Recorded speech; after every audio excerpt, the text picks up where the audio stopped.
The school books scattered across the muddy street like dying birds as Celestine Brightwater stumbled backward. Her precious satchel torn from her hands by the bank president's meaty fist.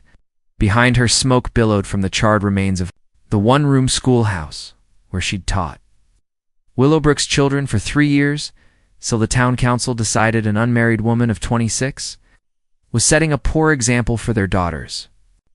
"You've got 1 hour to collect whatever's left of your belongings and get out of our town," sneered Cornelius Grimm, adjusting his gold watch chain. "Decent folk don't want your kind corrupting their children with your radical ideas about women." Reading Shakespeare, Celestine's emerald eyes blazed with defiance, even as rain began to soak through her threadbare dress. "Those children deserved better than your ignorance, Mr. Grimm, and they'll remember what real education felt like long after you've—" A shadow fell across the muddy street, so vast it seemed like a cloud had descended from the gray Montana sky. Celestine looked up, and up into the weathered face of the largest man she'd ever seen. He stood at least 6 feet 8 inches tall, with shoulders broad enough to yoke oxen and hands that could probably palm a watermelon like an apple. "Problem here, Grimm." The giant's voice rumbled like distant thunder, each word carefully measured and surprisingly gentle for such an imposing figure. The bank president's bluster deflated like a punctured balloon. "No problem, Bronson. Just handling some municipal business. Municipal business that involves destroying a lady's property and threatening her in the street?" Bronson Stonehart's steel-gray eyes never left Grimm's face, but Celestine felt his presence like a warm hearth-fire against her rain-soaked skin. "She's not a lady, she's a troublemaker who filled our children's heads with nonsense about women's rights and other ungodly notions," Grimm sputtered, but he was already backing toward his carriage. Bronson stepped forward, and despite his careful control, menace radiated from him like heat from a forge. "Seems to me the only ungodly thing happening here is a man of means attacking a defenseless woman. You might want to reconsider your definition of Christian behavior." Without waiting for a response, the giant knelt in the mud and began gathering Celestine's scattered books, his massive hands surprisingly gentle as he smoothed damaged pages. The sight of this mountain of a man carefully preserving her copy of Pride and Prejudice sent an unexpected flutter through her chest. "You don't have to," she began, but he shook his head. "Yes, I do." His eyes met hers, and she saw depths there. She hadn't expected intelligence, kindness, and a bone-deep loneliness that matched her own. "Name's Bronson Stoneheart. I own the Triple S Ranch about 5 miles west of here. Celestine Brightwater," she replied, accepting his help to stand. Even with her tall frame, the top of her head barely reached his chest. "Though I suppose I'm now just Celestine Nothing at all, since I apparently have no place left in this world." Something shifted in Bronson's expressional recognition that spoke of his own experience with rejection and isolation. "Everyone has a place, Miss Brightwater. Sometimes it just takes time to find where you belong." "Easy for you to say," she said bitterly, then immediately regretted her sharp tone. "Forgive me. You've been nothing but kind, and I'm taking my frustrations out on you." "Nothing to forgive. You've had a hell of a day." He straightened to his full imposing height, her rescued books cradled carefully in his arms. "Look, I know we just met, but I've got a barn that's been converted into decent living quarters. Used to house my foreman before he moved on. Not fancy, but it's warm, dry, and private. You're welcome to it while you figure out your next move." Celestine stared up at him, searching for any sign of the predatory interest she'd learned to recognize in men's eyes. Instead, she found only sincere concern and something else, a careful distance that suggested he was as wary of human connection as she was. "Why would you help a complete stranger?" she asked. Bronson's smile was small but genuine. "'Cause I know what it's like to be judged for things beyond your control. And because any woman brave enough to teach children Shakespeare, despite a town full of fools, deserves better than sleeping in the rain." Before Celestine could respond, Grimm's voice cut through the air like a rusty blade. "Don't you dare take her in, Stoneheart. She's been declared persona non grata by the town council. Anyone who aids her will face consequences." Bronson turned slowly, and even Celestine shivered at the cold fury that transformed his gentle features into something carved from granite. Cornelius, you're standing on a public street threatening a citizen of Montana Territory. I suggest you climb into that fancy carriage of yours and drive away before I decide to file a complaint with the territorial marshal." The threat hung in the air like gun smoke. Grimm's face purpled with rage, but he knew better than to challenge a man who could literally pick him up and throw him into next week. With a stream of muttered curses, he retreated to his carriage and whipped his horses into a gallop. "Charming fellow," Bronson observed dryly, then looked down at Celestine with concern. "What do you say, Miss Brightwater? Ready to see what civilization looks like outside Willowbrook's narrow borders?" The Triple S Ranch sprawled across the valley like a promise of prosperity, its whitewashed buildings gleaming against the backdrop of snow-capped mountains. Celestine had expected a rough frontier operation, but Bronson's spread spoke of careful planning and patient investment. The main house stood 2 stories tall, with wraparound porches and window boxes that had clearly once held flowers. "Beautiful," she breathed, then immediately felt foolish for the admission. "Was my mother's pride," Bronson said softly, following her gaze to the main house. She had plans for gardens and such, never got to see them through. The sadness in his voice made Celestine want to ask questions, but something in his posture warned her off. Instead, she focused on the converted barn he was leading her toward, a sturdy structure with a stone chimney and actual windows cut into the walls. "My foreman Joaquin lived here for 6 years before his wife inherited property down in New Mexico," Bronson explained, pushing open the heavy wooden door. "He was handy with carpentry, so it's more comfortable than you might expect." Celestine stepped inside and gasped. The barn had been transformed into a cozy apartment with polished wooden floors, a stone fireplace, and built-in bookshelves that lined one entire wall. A comfortable bed occupied one corner, separated from the living area by a colorful Mexican blanket hung as a divider. The kitchen area featured a cast-iron stove and a hand-pumped well. "This is magnificent," she said, running her fingers along the smooth wood of the bookshelves. "Your foreman was quite an artist. He'd be pleased to hear you say so." Bronson set her rescued books carefully on a small table.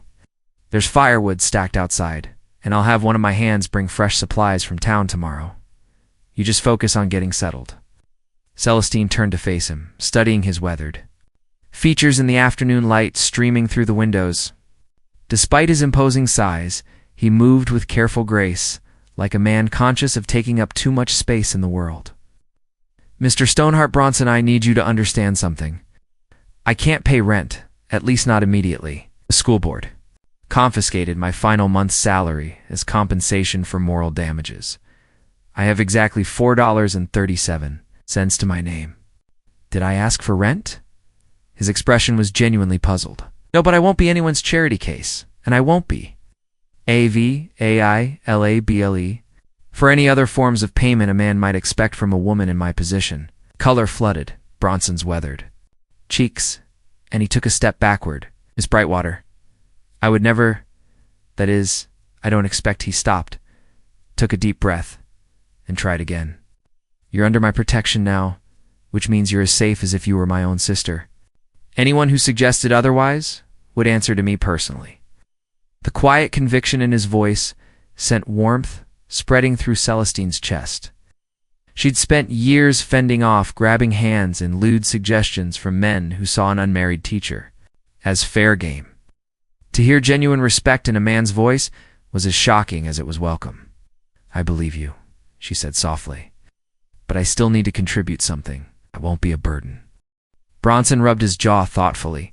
"Well, I've been needing someone to help with the ranch books. My arithmetic is solid enough for cattle and supplies, but the territorial tax forms might as well be written in Chinese. And there's correspondence with buyers back east that requires a more educated hand than mine." Celestine's spirits lifted. "I can certainly handle bookkeeping and correspondence. I managed all the school's administrative work, and I'm quite good with figures. We have an arrangement, room and board in exchange for keeping my paperwork from driving me to drink." His smile transformed his stern features, revealing laugh lines that suggested he hadn't always been so solitary. Commotion from the main yard drew their attention, the sound of horses and raised voices. Through the window, Celestine could see a group of riders approaching the house, and her blood chilled as she recognized Cornelius Grimm leading them. "Trouble," Bronson muttered, his expression hardening. "Stay here, Miss Brightwater. Whatever happens, don't come outside." "They're here because of me," Celestine protested. "I won't hide while you face consequences for helping me." "You'll do exactly as I say," Bronson replied firmly, but not unkindly. "This is my land, and I decide who's welcome here. Grimm and his cronies have no authority beyond Willowbrook's town limits." He started toward the door, then paused and looked back at her. "Celestine, what I said about you being under my protection? I meant every word. No one, and I mean no one, will hurt you while you're here."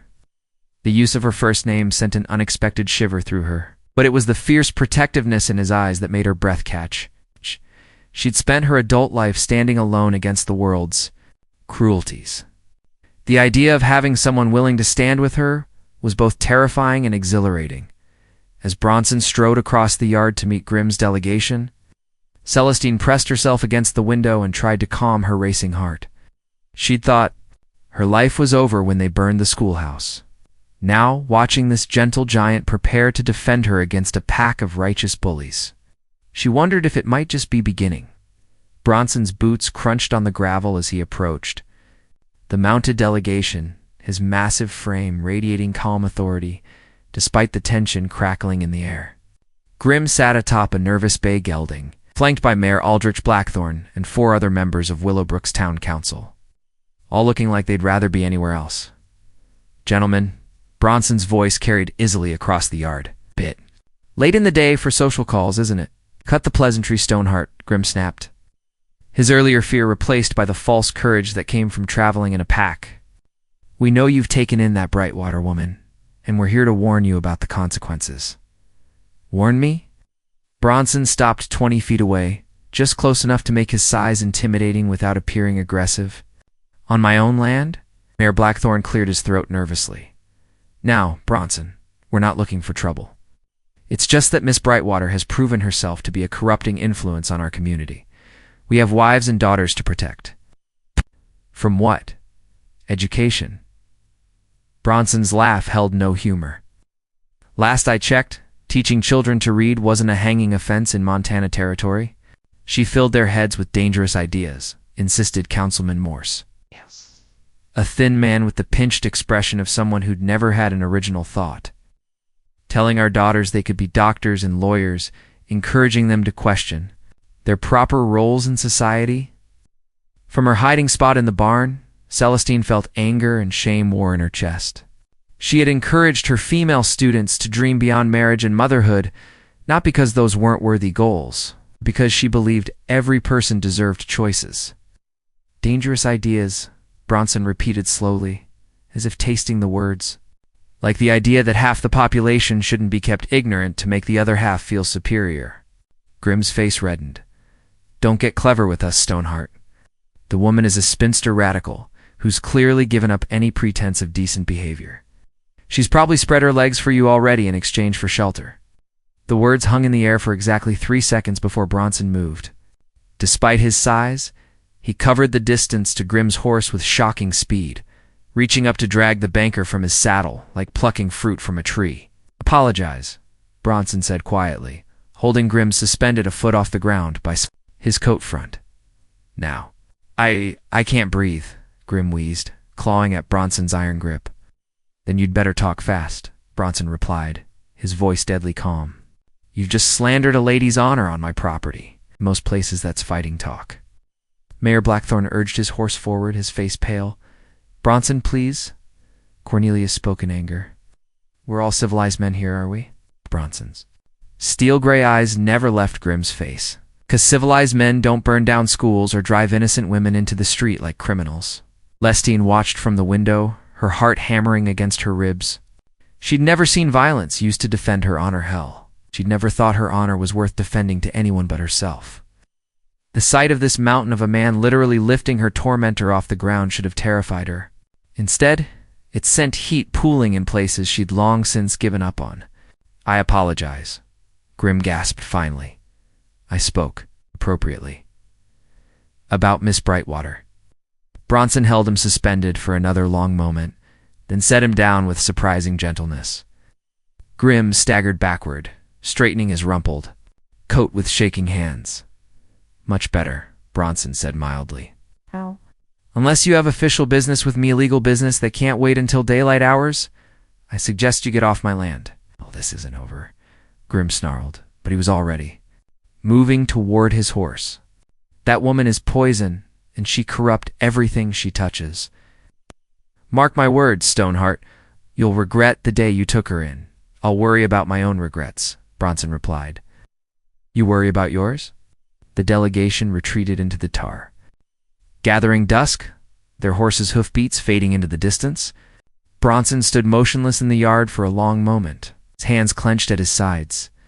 Before turning back toward the barn, Celestine met him at the door, her green eyes bright with emotion she couldn't name. "You didn't have to do that. Used to people saying terrible things about me? Oh, you shouldn't have to be." Bronson's voice was rougher than usual, as if the confrontation had shaken something loose inside him. "And you won't be. Not while you're here. They'll make trouble for you now. Grim has influence with territorial officials, and he's not the type to forgive being humiliated."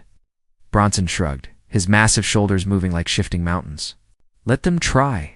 I've been dealing with bullies since I was 12 years old and already taller than most grown men. They don't scare easy, but they break just like everybody else." The casual mention of childhood violence made Celestine study his face more carefully. She saw the careful control he maintained over his strength, the way he held himself apart from others, the loneliness that seemed bred into his bones. "How long have you been alone out here?" she asked softly. The question seemed to catch him off guard. "What do you mean?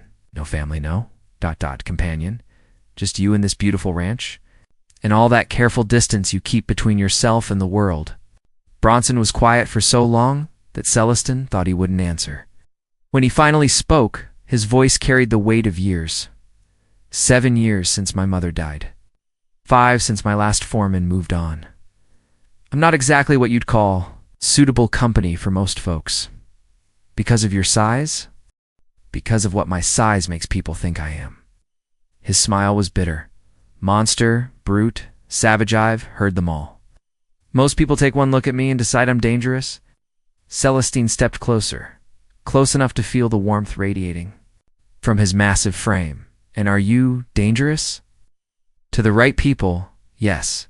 His gray eyes met hers steadily. "But not to you. Never to you." The promise hung between them like a bridge neither was quite ready to cross. But for the first time since arriving at the Triple S, Celestine felt something she'd almost forgotten how to feel. Hope. 3 weeks later, Celestine stood in Bronson's kitchen, flour dusting her apron and frustration creasing her brow as she stared at the disaster that had once been dinner. The pot roast resembled charcoal.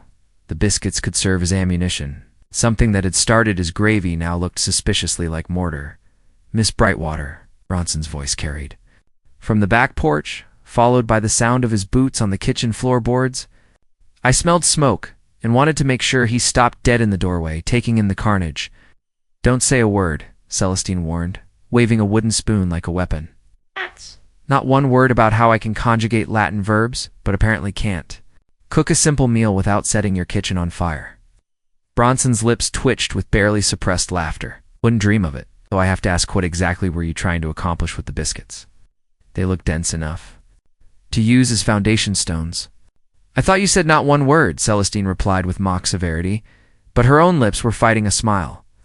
"That was before I realized you were attempting to revolutionize the construction industry through baking." Oh. The laugh escaped before she could stop it, and suddenly the kitchen disaster seemed less catastrophic and more absurd.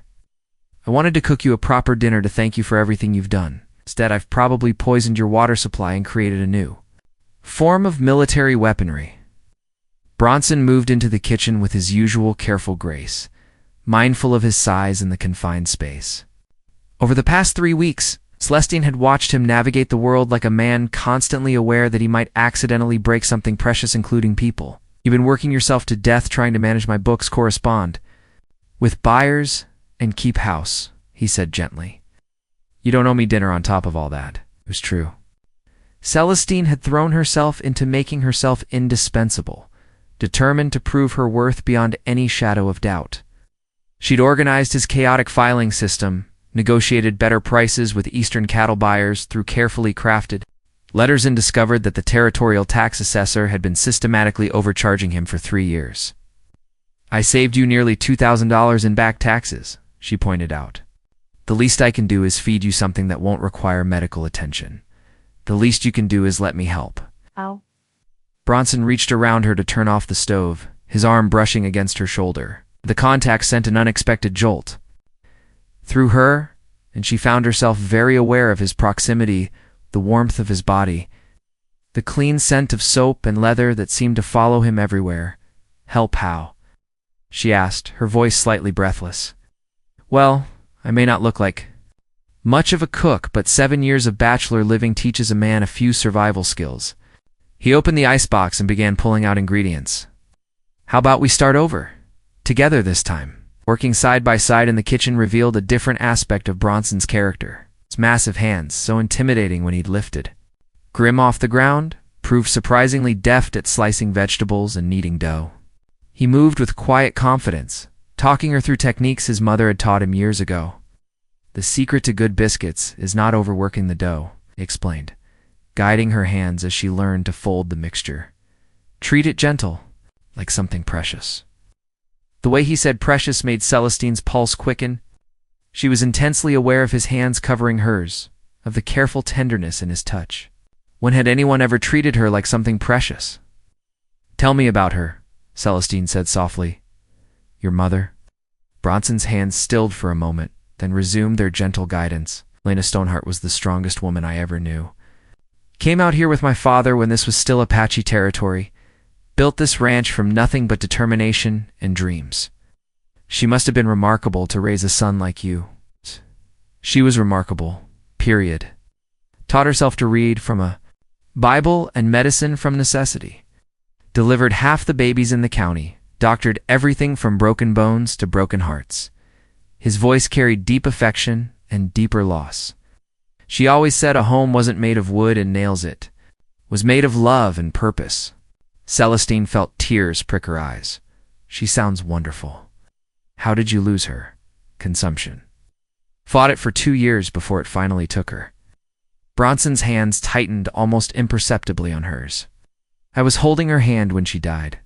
Last thing she said was that she hoped I'd find someone to share all this with someday. Someone who'd understand that strength without gentleness is just destruction." The kitchen fell silent except for the soft sounds of their cooking.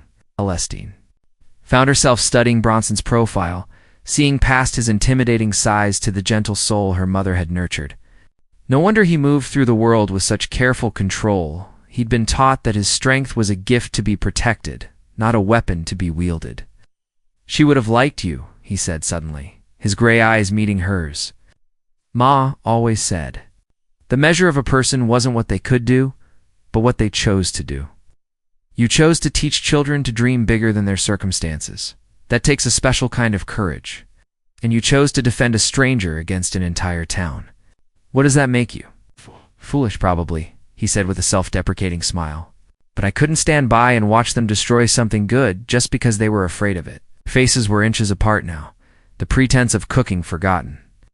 Celestine could see flecks of blue in his gray eyes, could feel the warmth of his breath on her skin. For a wild moment, she thought he might kiss her. Hand realized she desperately wanted him to. Instead, he stepped back with obvious reluctance. "Dinner should be ready soon.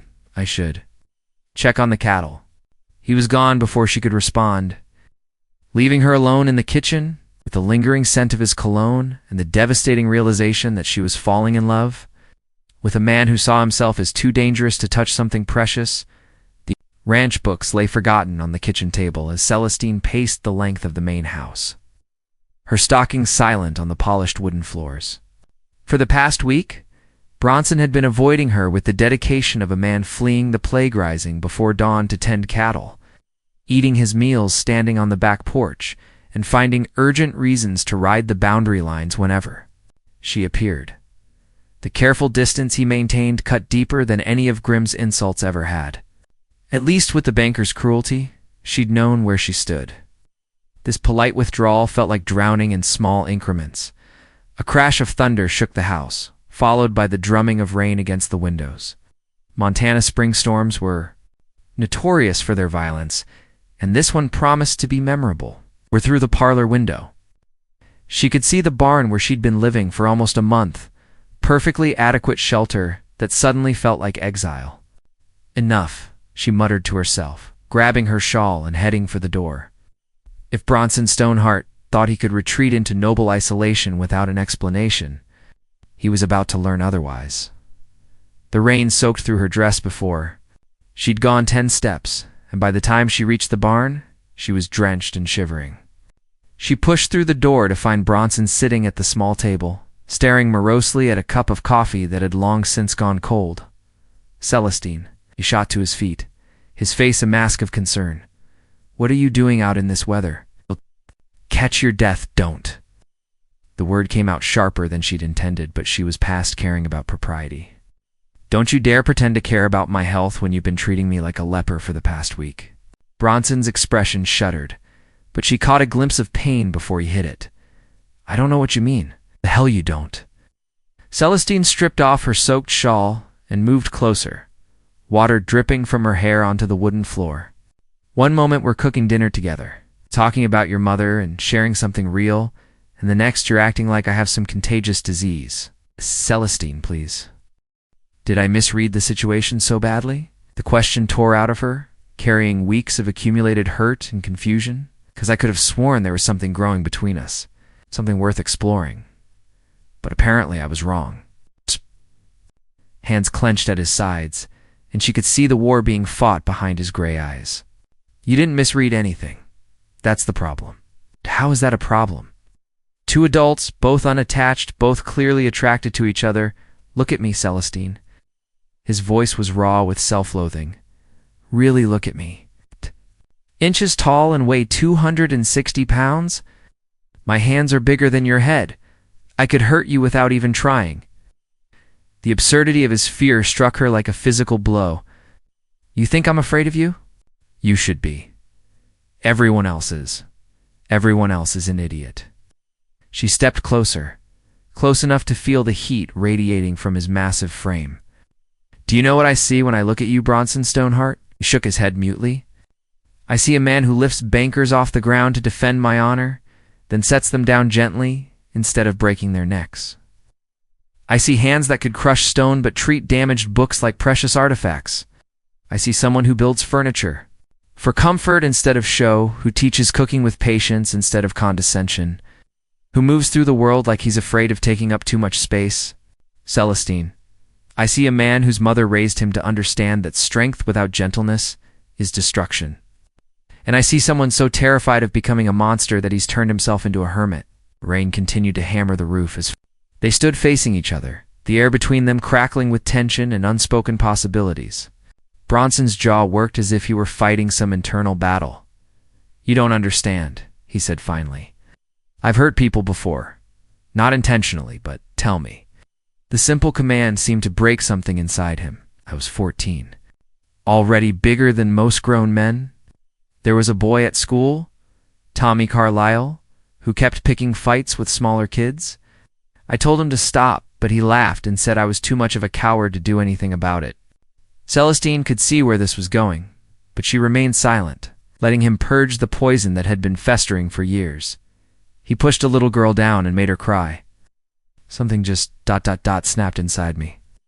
I grabbed him and threw him against a tree, broke 3 of his ribs and his collarbone. Bronson's voice was barely above a whisper.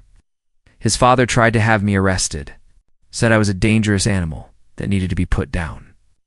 "You were a child protecting someone smaller," Celestine said firmly. "That doesn't make you a monster, doesn't it?" "I could have killed him, Celestine.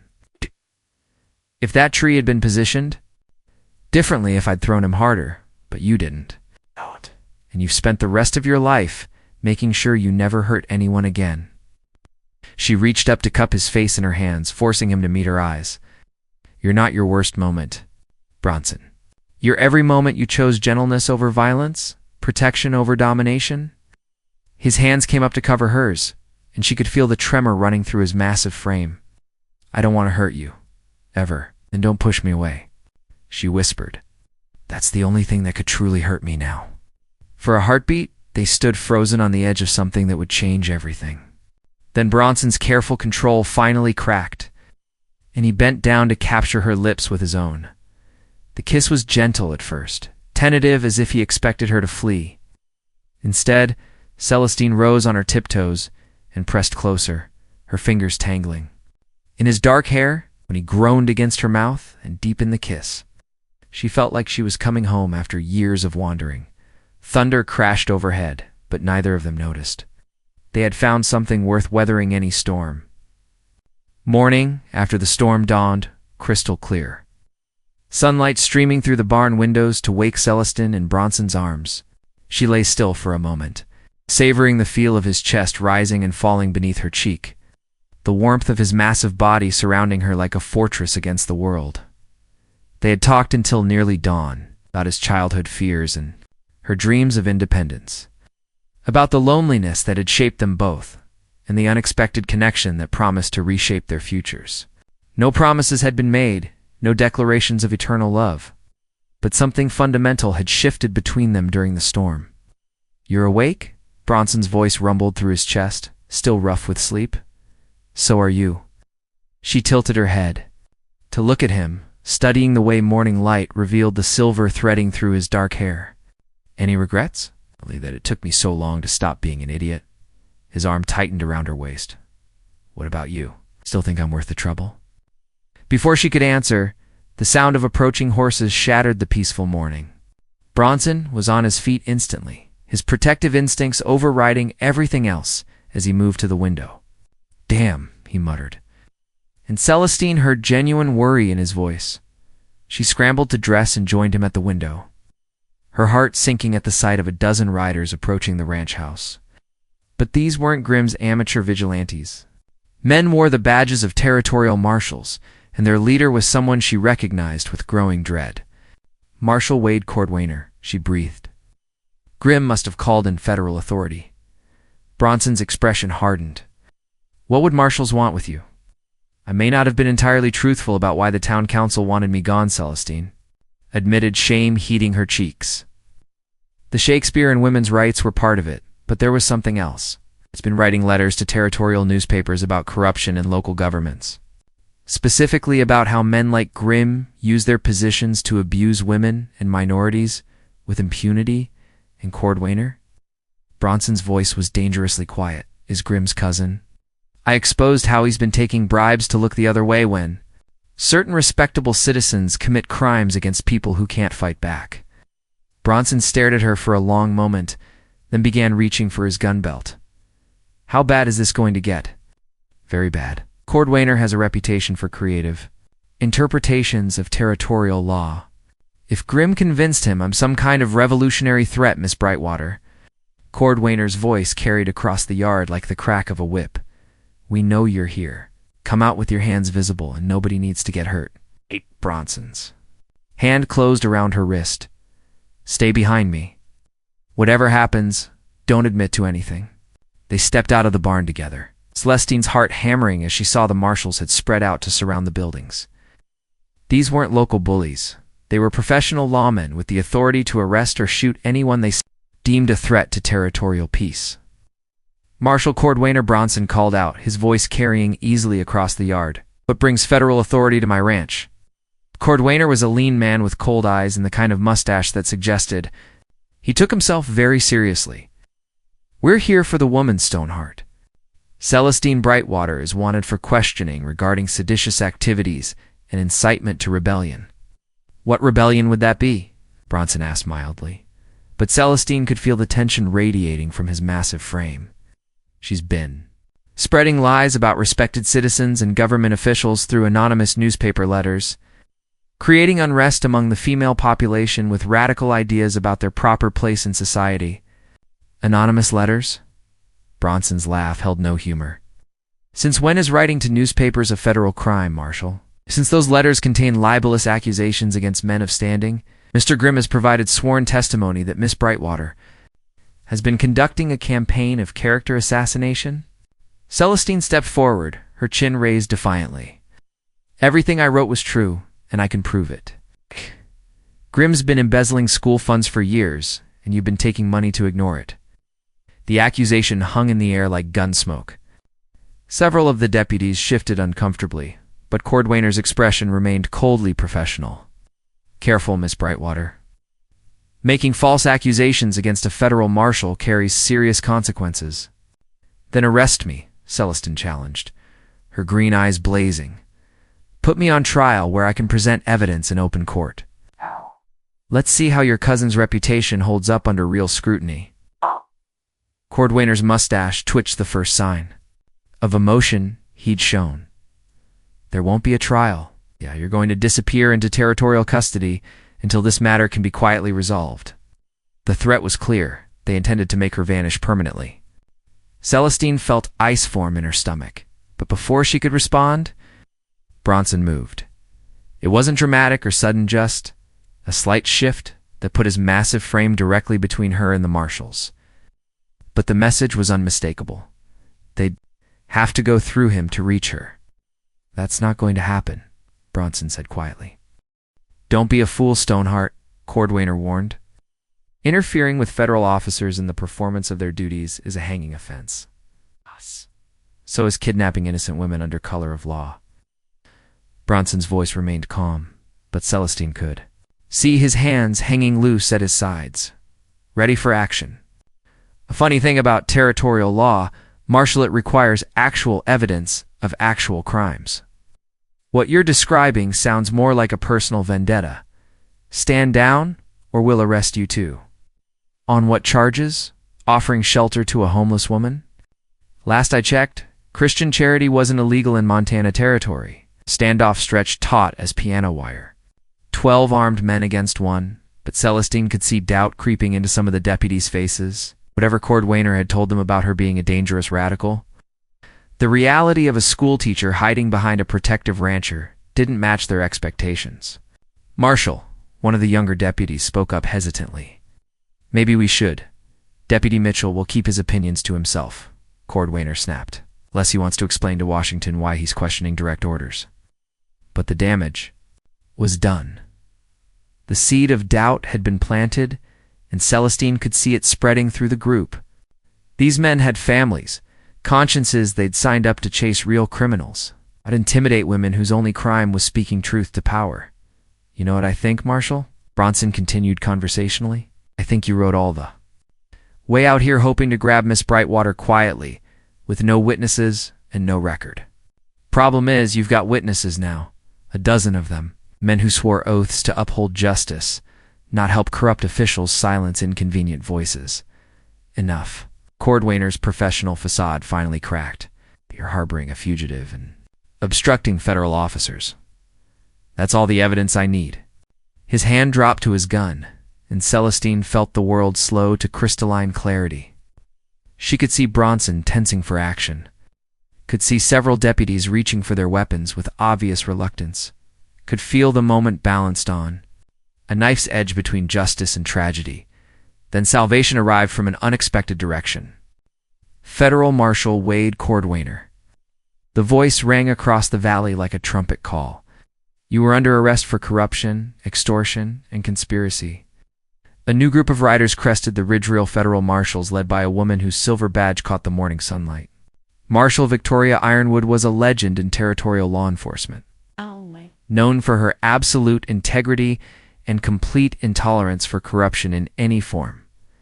Cordwainer's face went white as his own deputies began stepping away from him, their hands moving away from their weapons. Marshal Ironwood, he stammered. What's the meaning of this? The meaning is that your criminal activities have finally caught up with you, Wade. Ironwood dismounted with fluid grace, her steely gaze never leaving Cordwainer's face. We've been investigating your relationship with Cornelius Grimm for 6 months. Miss Brightwater's letter simply provided the final evidence we needed. Celestine felt her knees go weak with relief. Her anonymous letters hadn't brought down federal wrath, they'd brought federal justice. Evidence of what? Cordwainer demanded, but his bluster was hollow now. bribery, extortion, intimidation of witnesses, and conspiracy to deprive citizens of their civil rights under color of law. Ironwood's smile was sharp as a blade. Your cousin kept very detailed records of your financial arrangements. Apparently, he didn't trust you any more than you deserved. As Ironwood's marshals moved to arrest Cordwainer and sort out which of his deputies were complicit versus merely misled, Bronson turned to Celestine with wonder in his gray eyes. You did it, he said softly. You actually brought down the whole corrupt system. You did it, she corrected, moving into the circle of his arms. I wrote the letters, but you gave me the strength to keep fighting.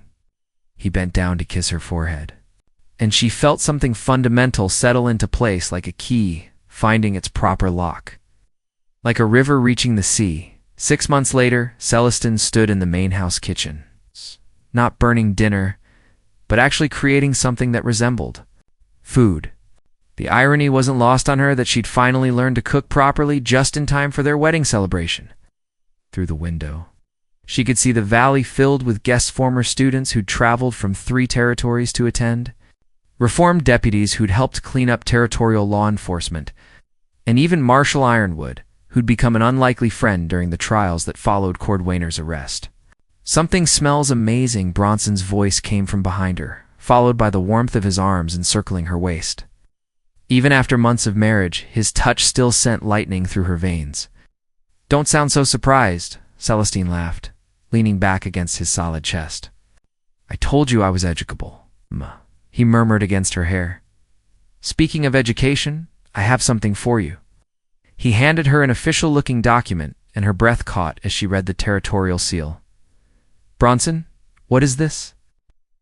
Appointment as the new territorial superintendent of education. Governor Morrison was impressed by your correspondence during the corruption trials. Seems he wants someone with your principles overseeing school systems across Montana. Celestine turned in his arms, the document trembling in her hands. But this would mean traveling for weeks at a time, establishing new schools. Training teachers, I know what it means, he said gently. It means you'd be doing exactly what you were born to do, fighting to give every child the education they deserve, regardless of their circumstances. And you'd be all right with that? It's me being away so much? Bronson's smile was radiant. Celestine, I fell in love with a woman who taught Shakespeare to farm children and took on corrupt officials with nothing but her pen and her principles. Did you think I'd want you to become someone smaller now that you're my wife? The simple acceptance in his voice brought tears to her eyes. She'd spent her adult life being told she was too much, too educated, too independent, too willing to challenge authority. To have a man who not only accepted her ambitions, but actively supported them, felt like a miracle. Besides, he continued, his eyes twinkling with mischief, I've been thinking about expanding the ranch operation. Maybe adding a horse breeding program could use someone with experience and education to help train the animals. Are you comparing me to a horse trainer? She asked with mock indignation. Only in the best possible way, he replied solemnly. Both require infinite patience, firm boundaries, and the ability to see potential where others see problems. Their laughter was interrupted by a commotion from the front yard. Through the window, they could see a familiar carriage approaching one. That made Celestine's blood run cold despite everything that had changed. Grimm, she breathed. What is he doing here? Cornelius Grimm had been released from territorial prison the previous month. His sentence reduced in exchange for testimony that helped convict several other corrupt officials. He looked smaller now, diminished by months of imprisonment and the loss of his social standing. Stay here, Bronson started, but Celestine caught his arm. No, we face this together. They walked out to meet Grimm on the front porch, Bronson's presence a comforting wall of strength beside her. The former bank president stood hat in hand, his expensive clothes wrinkled and his once proud bearing broken.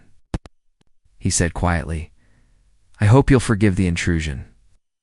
I know I'm not welcome here. It depends, Celestine replied carefully, on why you've come. Grimm's hands worked nervously on his hat brim. To apologize? And to thank you. Thank me. Celestine couldn't hide her surprise. Prison gives a man time to think. Time to realize how far he's fallen from the person he once thought he was. Grimm's voice was heavy with genuine remorse. You exposed crimes I'd convinced myself were justified. Corruption I'd told myself was necessary for the greater good. You forced me to confront what I'd become. And what had you become? Bronson asked, his tone neutral but watchful. A bully? A thief? A man who used his position to hurt people weaker than himself. Grimm met Celestine's eyes directly. I destroyed your livelihood, burned your school, tried to have you arrested. On false charges? There's no forgiveness in the world big enough for what I did to you. Maybe not, Celestine said softly. But there might be enough for what you choose to do now. Hope flickered in Grimm's eyes. I've been corresponding with territorial education officials, offering to fund the construction of 3 new schools in communities that can't afford them. It's not enough to balance the scales, but it's a start. 3 schools? Celestine's voice was barely above a whisper. With your approval, one of them will be built here in Willowbrook. The Ophelia Ashworth Memorial School for Girls, fully funded.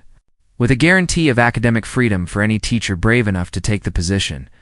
Tears spilled down Celestine's cheeks as she thought of her sister, whose diary had started the chain of events that brought down an entire corrupt network. Ophelia's story would live on in a school dedicated to giving other young women the choices she'd never had.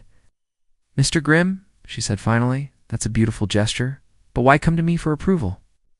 Because the territorial board wants you to personally select and train the teachers for all 3 schools. They want the Celestine Stoneheart method of education, fearless, honest, and dedicated to developing each child's full potential. Celestine looked at Bronson, seeing her own amazement reflected in his gray eyes. Her fight for one burned schoolhouse had somehow transformed into an opportunity to revolutionize education across the territory. I accept, she said firmly. All of it, the superintendent position, the teacher training, the memorial school. But I have one condition.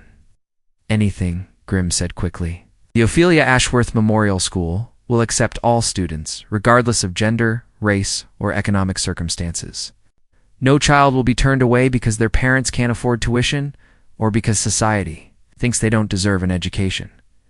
Done, Grimm replied without hesitation. Mrs. Stoneheart, you have my word and my gratitude.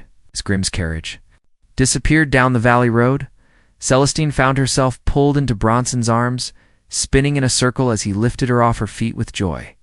Did you hear that? She laughed as he set her down. 3 schools. Dozens of teachers.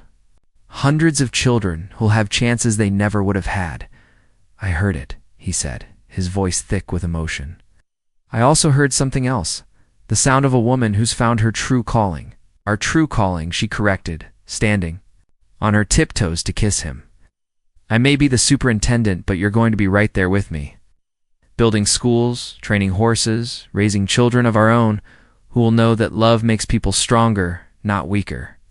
Bronson's arms tightened around her as the sun set behind the mountains, painting their valley in shades of gold and promise. The homeless teacher had indeed turned his house into a home. But more than that, she'd turned his isolated existence into a shared adventure that would touch countless lives. Think we can manage all that? He asked, his lips brushing against her ear. Together? Celestine smiled up at the gentle giant who'd fought an entire town to save her life and ended up saving his own in the process. I think we can manage anything, as their guests began gathering for the evening celebration. Celestine Stoneheart looked out over the ranch that had become her sanctuary and saw something even more beautiful. Future where strength and gentleness walked hand in hand, where justice and love were the same thing, and where 2 wounded souls had found healing in choosing to build something better than what the world had given them. The giant cowboy had offered his barn to a homeless teacher, but what they'd created together was far more precious than shelter. They'd built a love story that would echo through generations of children, who would learn to dream bigger than their circumstances. Just because 2 people had been brave enough to believe that everyone deserved a place to belong,